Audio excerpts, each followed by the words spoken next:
guys, it's John Lama, just coming at you with another quick podcast from the podcast studio here at the Orlando Workspots office, Family First Life. I'm here with special guest, Mr. Evan Howe.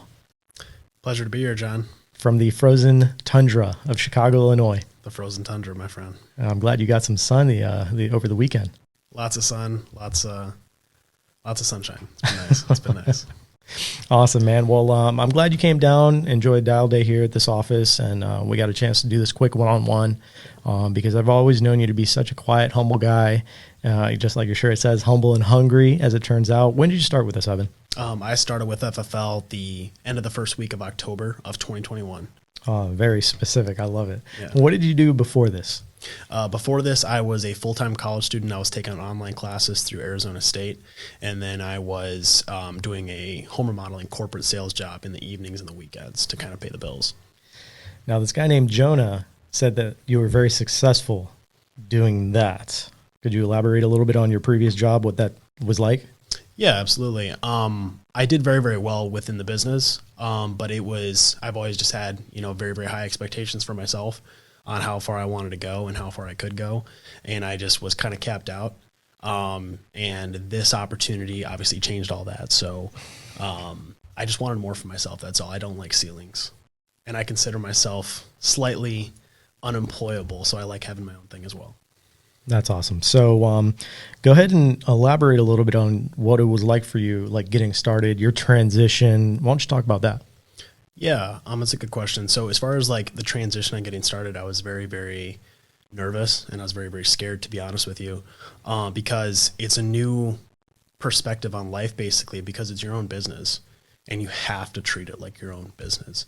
And that was very, very difficult for me to understand. But at the same time, I basically just had to throw myself in the business because that was the only way that I believed in myself that I was going to be successful. I couldn't have one foot in and one foot out and be able to use my full potential. So I basically just dropped out of college. I quit my job and I started doing this 24/7. And it's been a major humbling and learning experience. But basically I just had to throw myself in the business and learn it as fast as I could and try to be as consistent with my schedule as possible to kind of get where I am. So first thing, we don't advise anybody to just drop out of school to do this, but I'm sure as heck glad that you did, because it's fair to say it probably changed your life, right? Absolutely. Absolutely. Wise words from John Lama. That's why I'm the doctor. Exactly. Just kidding. So you had mentioned something else there. So the rigors are your schedule. Elaborate on your schedule. What's that typically look like? So my schedule, it was very all over the place when I started with FFL, and that was one of the main things I had to learn to critique and change.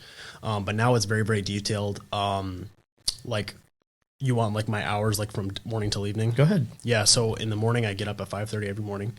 And then from there, I typically have like a very specific type of routine where, I usually read something. I figure out what I'm going to do the day. I write it out in a journal that I have. And then I have everything set up for my day the night before, so I don't have to worry about that. It's all very laid out, and I don't even have to think about it. And it causes my day to be very, very stress-free, to be honest with you. I typically start, let's say it's a dial day. I always start at 7:30 a.m., never a minute later than that. And then I honestly try to get through my dials as fast as I can. I'm not one of the guys that thinks he has to dial 12 hours a day. I try to go, I'm usually done by 5 or 6. And then I have the rest of the day to kind of do what I need to do.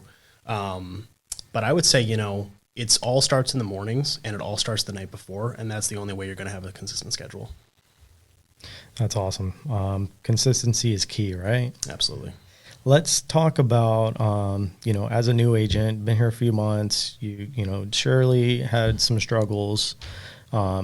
You mind sharing a little bit of, your personal struggles in the first few weeks and months? Yeah.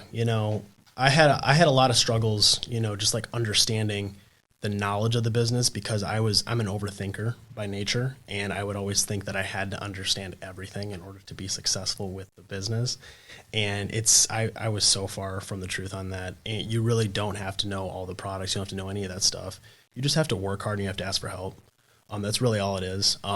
Just meet as many people as you can, get as many no's as you can, make as many calls as you can, And over time, a lot sooner than one might think, you're going to start to understand how the business works.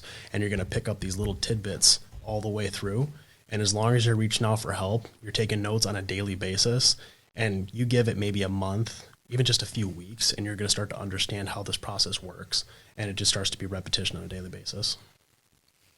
That's awesome. And was it difficult for you to reach out? Because you talk about that. What's it like for you to reach out? Yeah, I was actually terrified to reach out. I was very, very scared to reach out. I struggled to reach out. And I got a lot of kickback because I wouldn't reach out because I was struggling at the beginning.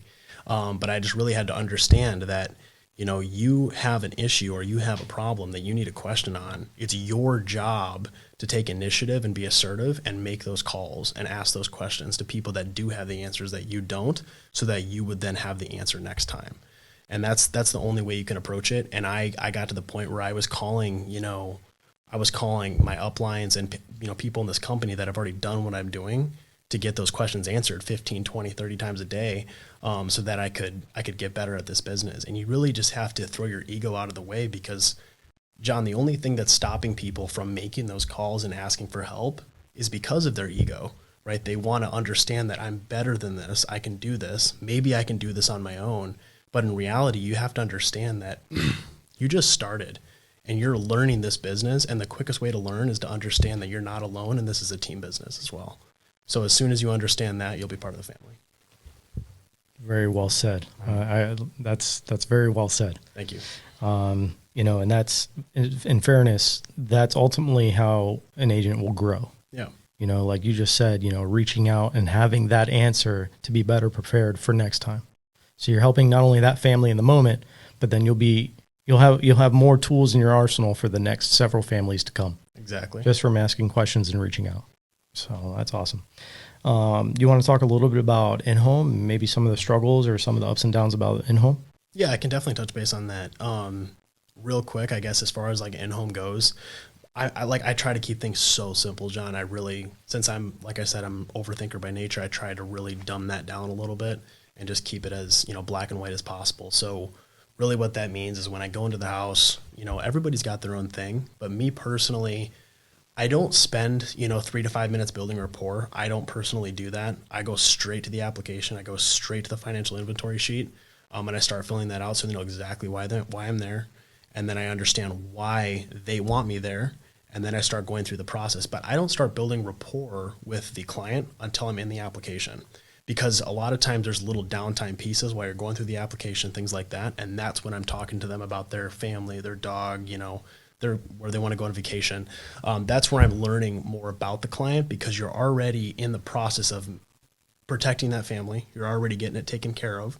And now you're like, okay, we're on the same page. So what do you do? Like, what are your likes? What are your dislikes? And I think that's a much more comfortable spot for me to engage with the client, because you already have those quote unquote, stressful questions and process already addressed. So you can get into the rapport business of it.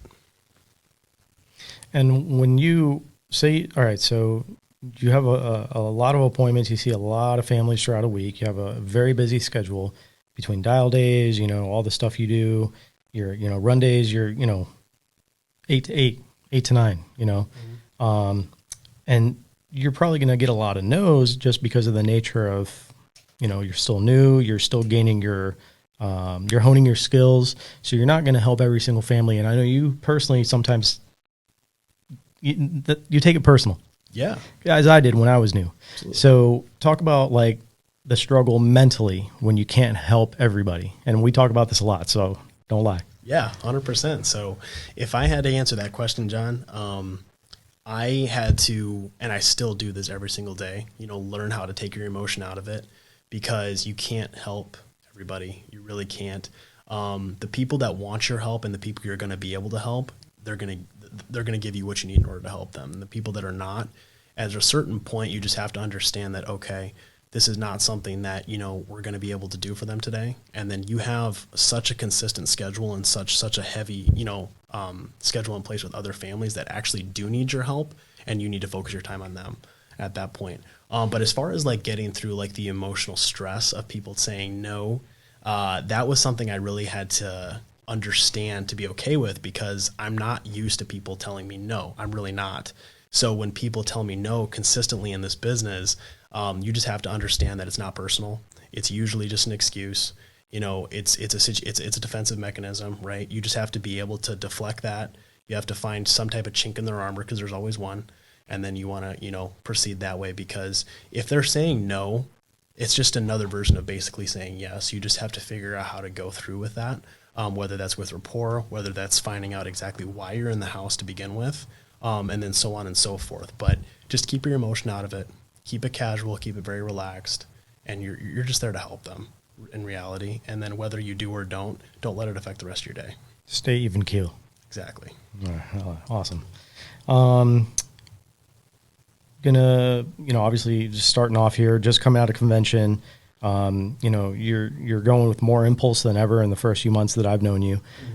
What kind of goals do you have for yourself? Not only just, you know, within FFL, but just personally, what kind of goals, if you don't mind sharing with us? Yeah, that's a great question. So as far as like my goals for 2022, real quick within the business, I want to reach Hall of Fame this year, of course. And I don't want to really put the amount of families I want to be able to help this year. I more so just want to focus on how much better I can get on a daily basis, within the business and within my personal life. And that's 1%. As long as I'm doing a minimum of 1% every single day, then eventually I'm going to keep getting to where I want to be in life, in this business and personally. I'm getting a lot more into just like my health. And I would say this business kind of propelled that a little bit, because, you know, you meet with so many different clients that have so many health issues, you know, and that have so many issues like with life because of that, and regardless of their age. And that's really allowed me to kind of focus a little bit more on my internal. So that's something that I've definitely delved a lot more into, and I have a very, very consistent schedule with that right now. And I want to be able to keep that and focus on that. I would also say I'm also very interested to build more relationships this year. You know, whether that's friendships, you know, whatever that might be, I want to be able to focus on that more and give that a little bit more of my time. And yeah, I mean, I would say as far as like goals this year, John, is I just want to continue to get better on a daily basis. And as long as I'm doing that, I'll get to where I want to be. Man, that was awesome. Was it? That was awesome. Yeah, that's so well said. And, you know, I took so much away from this weekend that you've come to spend with us here in Orlando, getting to know you a lot more than, you know, just on the phone 10 times a day. It was super cool. Obviously talking about work and families and, you know, driving around a little bit today on the phones and, you know, doing this podcast, you know, obviously humble and hungry. That's like, that shirt suits you perfect. So the bet for 2022, the bet of the year, it's either you or this blonde guy, right? What's the deal? So talk about that. So there's a bet going on between me and my best friend, Jonah Lewis, about, you know, me hitting Hall of Fame this year. So if I hit Hall of Fame this year, which I will, Jonah has to shave his head completely. And he's got some blonde locks, right? So it's going to be an interesting situation. I'm excited to see that because it's going to happen. Otherwise it's yours, right? Otherwise it's mine. If I don't reach Hall of Fame, and which, you know, it could happen. I could be in an accident, John, and maybe I won't be able to work. I don't know. So. I don't think so. I don't know. But then I would have to shave my head. So it's an interesting dynamic we got going on, but it's kind of exciting. It puts a little bit of pressure on the game, so I like that. Oh, man, he's going to do everything he can to stop because he's not going to want to shave that. But I'm going to hold him down. Don't worry. You bring the buzzers, and, you know, I'll call Sean Mike, and we'll both hold him down. I think we can take it. I appreciate that. We'll give it a shot. So I'm excited. Awesome, man. Well, I hope you enjoyed your time here in Orlando with us. You know, I hope you grew a little bit more, not only as an individual, but as an agent that can help more families. And I know you will. And just keep reaching out. Keep doing what you're doing. Keep the numbers in your favor.